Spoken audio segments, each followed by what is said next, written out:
Hello everyone. आज का topic है राज्य की उत्पत्ति के संबंध में दैवीय सिद्धांत की आलोचनात्मक व्याख्या कीजिए। राज्य की उत्पत्ति का यह सिद्धांत बहुत पुराना है। इस सिद्धांत के द्वारा राज्य की उत्पत्ति की बहुत साधारण व्याख्या प्रस्तुत की जाती है। इस सिद्धांत के अनुसार जिस प्रकार ईश्वर सृष्टि की इन सभी चीज़ों का रचयिता है, उसी प्रकार वह राज्य का भी रचयिता है। हम इस तथ्य से परिचित हैं कि जब किसी वस्तु की उत्पत्ति के कारण स्पष्ट नहीं होते, तब प्रायः उन्हें दैवी कह दिया जाता है। इस सिद्धांत के अनुसार राज्य की सृष्टि प्रत्यक्ष या परोक्ष रूप में ईश्वर ने की है। राज्य मानव निर्मित संस्था न होकर दैवी संस्था है। राज्य ईश्वर का भी कर्ता अथवा प्रतिनिधि है। मानव जाति के कल्याण के लिए ईश्वर ने राज्य का निर्माण किया है, इसलिए मानव का एकमात्र कर्तव्य है राज्य के आदेशों का बिना किसी शर्त के पालन करना। गेटेल के अनुसार मानव इतिहास में दीर्घकाल तक राज्य को ईश्वर कृत या दैवी समझा जाता था और सरकार का स्वरूप धार्मिक था। दैवी सिद्धांत के प्रचलन काल में जनता के जीवन में धर्म का अत्यधिक महत्व था और ईश्वर के प्रति भय की भावना विद्यमान थी, इसलिए राज्य का निर्माता भी ईश्वर को मान लिया गया। राजा को ईश्वर का प्रतिनिधि माना गया, जो अपने कार्यों के लिए सिर्फ ईश्वर के प्रति उत्तरदायी ठहराया गया। क्योंकि राजा ईश्वर का प्रतिनिधि है, इसलिए उसकी आज्ञाओं का पालन करना प्रजा का पुनीत कर्तव्य माना गया। उसकी आज्ञाओं का उल्लंघन करने का अर्थ है कि ईश्वर की आज्ञाओं का उल्लंघन करना अर्थात पाप करना। संक्षेप में दैवी सिद्धांत की व्याख्या 3 रूपों में की गई है। प्रथम, ईश्वर ने इस पृथ्वी पर आकर शासन की स्थापना की। द्वितीय, ईश्वर ने अपने प्रतिनिधियों के माध्यम से जनता पर शासन स्थापित किया। तृतीय, ईश्वर ने मनुष्यों में ऐसी प्रवृत्तियां उत्पन्न की जिनसे उनमें शासन और व्यवस्था की आवश्यकता प्रतीत हुई और उनमें अनुशासन व आज्ञा पालन की भावना का जन्म हुआ। दैवी सिद्धांत का ऐतिहासिक विकास। दैवी सिद्धांत पर प्रागैतिहासिक काल के विचारों की छाप है। उन दिनों मनुष्य की बुद्धि का विकास नहीं हुआ था। उसने वैज्ञानिक कारणों को खोजना नहीं सीखा था। अतएव सभी क्रियाओं के पीछे किसी दैवी शक्ति अथवा अदृश्य सत्ता का हाथ माना जाता था।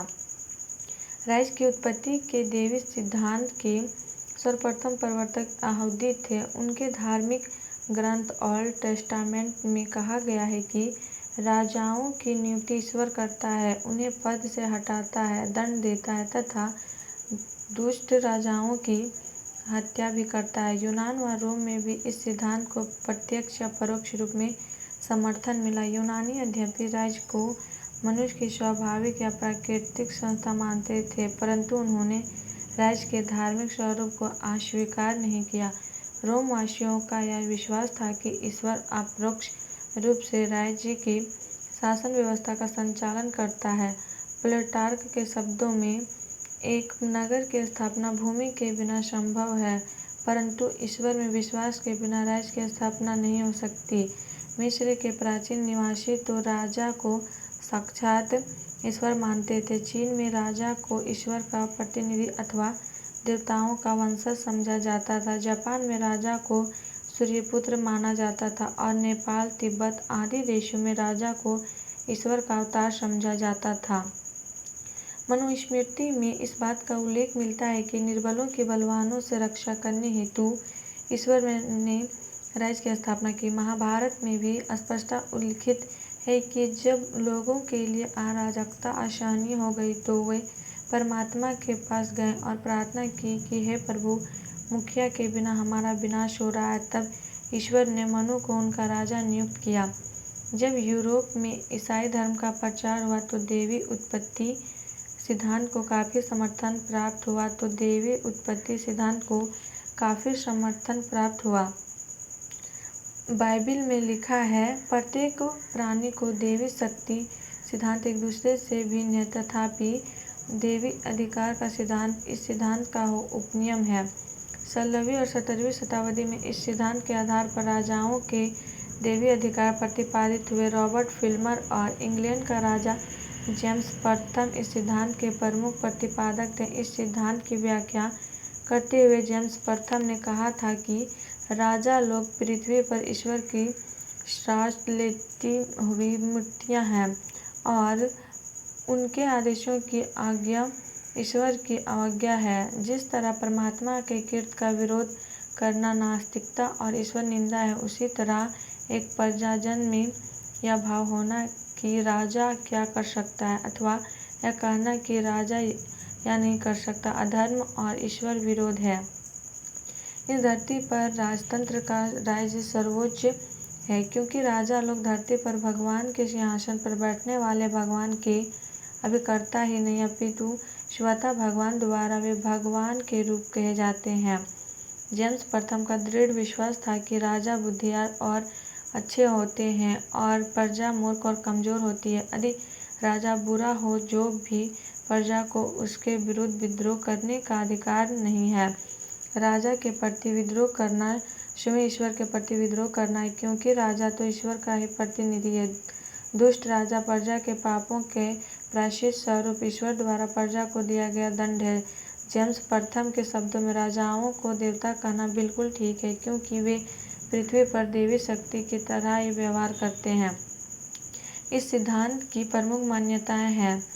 राज सत्ता ईश्वर द्वारा नियुक्त है। वंशानुगत अधिकार अटल है। राजा केवल अपने ईश्वर के प्रति जिम्मेदार है। किसी वैधानिक राजा के प्रति विद्रोह करना केवल अपराध ही नहीं अपितु एक पाप है। आगे जाकर यह सिद्धांत राजाओं की निरंकुशता का प्रबल समर्थक बन गया। देवी सिद्धांत की विशेषताएं। देवी सिद्धांत की निम्नलिखित प्रमुख मान्यताएं हैं।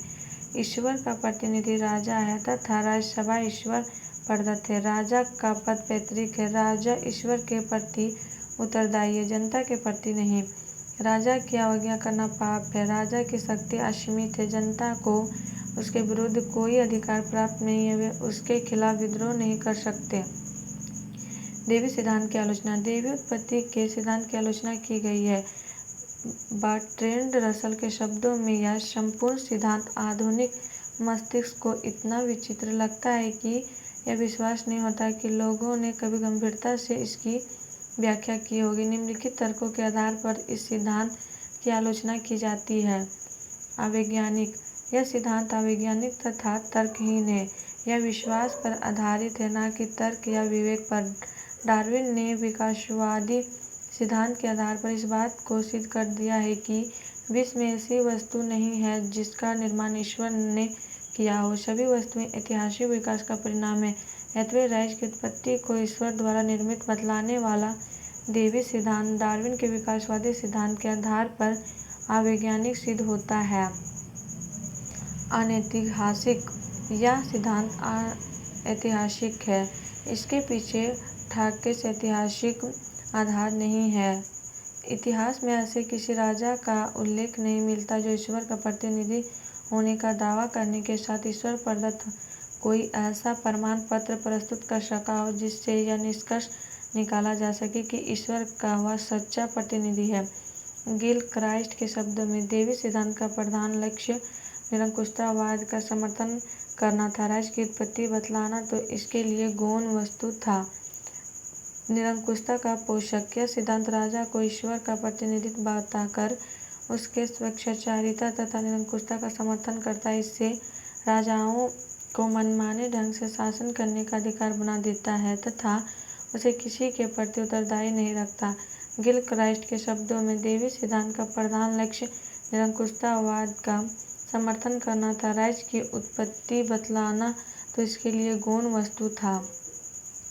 लोकतंत्र विरोधी। यह सिद्धांत लोकतंत्र विरोधी है। यह जनता के किसी अधिकार को नहीं मानता तथा इस तथ्य को विस्मृत कर देता है कि राज्य मनुष्य की भलाई के लिए स्थापित किए जाते हैं। राजा भी मनुष्य की भलाई के लिए स्थापित किए जाते हैं। राजा भी जनता की भलाई के लिए है और यदि राजा बुरा है तो जनता को निश्चय ही उसे बदलने का अधिकार मिलना चाहिए। धार्मिक सिद्धांत न कि राजनीतिक सिद्धांत। यह सिद्धांत धार्मिक है, न कि राजनीतिक। इसलिए राज्य जैसी राजनीतिक संस्था की उत्पत्ति की यह सिद्धांत संतोषजनक व्याख्या नहीं कर सकता। ईश्वर ने जो भी कुछ कहा है वह धर्म के मामलों में कहा है, न कि राजनीतिक मामलों में। अतः इस धार्मिक सिद्धांत द्वारा राज्य की व्याख्या करना अनुचित है। रूढ़िवादी। यह सिद्धांत रूढ़िवादी या मानव प्रकृति की परिवर्तनशीलता के अनुकूल नहीं है। यह सदा के लिए राजतंत्र का समर्थन करता है, वस्तुतः या अथाह स्थिति रखने के पक्ष में है। राज्य मानवीय संस्था है, न कि देवी। यह सिद्धांत राजनीतिक विकास में मनुष्य के योगदान की उपेक्षा करता है। इतिहास बताता है कि राज्य एक मानवीय अथवा मानव निर्मित संस्था है, न कि देवी। राज्य एक मानवीय अथवा मानव निर्मित संस्था है, न कि देवी। राज्य स्वतः विकसित नहीं हो गया, अपितु उसको विकसित करने में मनुष्य का भी बड़ा हाथ रहा है। राज्य मनुष्य की सामाजिकता एवं उसके राजनीतिक प्रकृति का परिणाम है। मनुष्य एक सामाजिक प्राणी है। किसी समुदाय या संगठन में रहना उसकी प्रकृति में निहित है। इसलिए यह कहना कि राज्य की उत्पत्ति ईश्वर की इच्छा से हुई तर्कसंगत नहीं है। देवी सिद्धांत का महत्व। यह सिद्धांत आज मित्रप्राय हो चुका है, फिर भी राज्य के संबंध में इस सिद्धांत की कुछ उपयोगिता है। सर्वप्रथम, यह सिद्धांत राज्य के नैतिक आधार पर जोर देता है। राज्य को ईश्वर की कीर्ति मानने का अर्थ राज्य को उच्च नैतिक स्तर प्रदान करना है। राजा का यह नैतिक कर्तव्य है कि सुराज्य स्थापित करे, अर्थात इसमें यह अर्थ नहीं है कि राज्य का उद्देश्य लोक कल्याण है। द्वितीय, अराजकता और अव्यवस्था को समाप्त कर समाज में शांति व सुव्यवस्था कायम करने में यह सिद्धांत काफी सहायक सिद्ध हुआ है। प्रारंभिक मनुष्य ईश्वर से बहुत डरता था, धन प्रेमी था, इसलिए शासकों के लिए इस सिद्धांत के आधार पर जनता पर शासन करने में बड़ी सुविधा हो गई। इससे लोगों में आज्ञाकारिता की भावना का विकास हुआ। गैटेल के शब्दों में, इस सिद्धांत ने उस समय लोगों को आज्ञा का पालन करना सिखाया जिस समय वे अपने ऊपर शासन करने के लिए तैयार नहीं थे। गिलक्राइस्ट ने भी लिखा है, यह कितना ही गलत और विवेकशून्य सिद्धांत क्यों न हो, कम से कम अराजकता के निवारण का श्रेय इसे अवश्य प्राप्त है। और आप लोग को वीडियो अच्छी लगी तो please like and subscribe my YouTube channel and share जरूर करें।